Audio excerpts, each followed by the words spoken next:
গণতন্ত্রের সপক্ষে কথা বলা, লড়াই করা, সে গুম হয়েছে, নিখোঁজ হয়েছে, শহীদ হয়েছে, তাতে বিএনপি কখনো খালেদা জিয়া অথচ এই কথা এখন হচ্ছে আওয়ামী লীগের কি মর্মান্তিক কথা। আপনি সমালোচনা করবেন, আপনাকেই ভারতের দালাল বানিয়ে দেওয়া।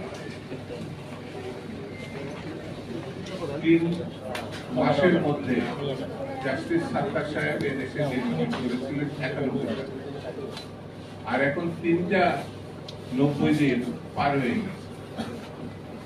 নির্বাচনের ন্যায় কোনো কথা নেই।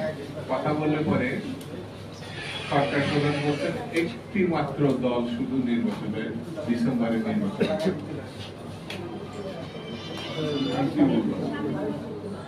তাকে সমালোচনা করি, তার উপরে আরেকটা ট্যাগ লাগবে।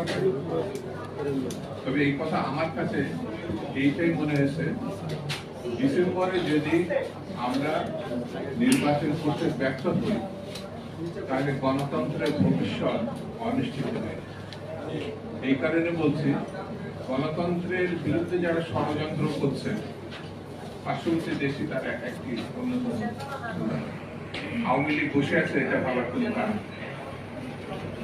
এই স্বৈরতন্ত্রের সঙ্গে যারা দেশের বাইরে এবং দেশের ভিতরে আছে, আমি বলবো গণতন্ত্র প্রতিষ্ঠার জন্য নির্বাচিত সরকার যদি ডিসেম্বরের মধ্যে আমরা প্রতিষ্ঠা করতে ব্যর্থ হই তাহলে আমাদের কপালে খারাপ হয়ে আছে। এর ব্যাপারে দ্বিমত করার কোন সুযোগ নেই। সেই কারণে আমাদের নেত্রী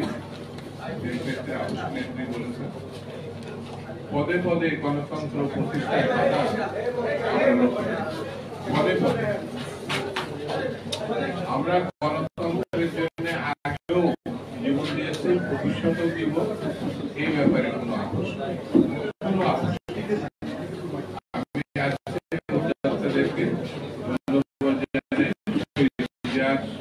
আদর্শ কর্মকাণ্ড এবং তার প্রতি শ্রদ্ধা জানানোর এবং দোয়া জন্য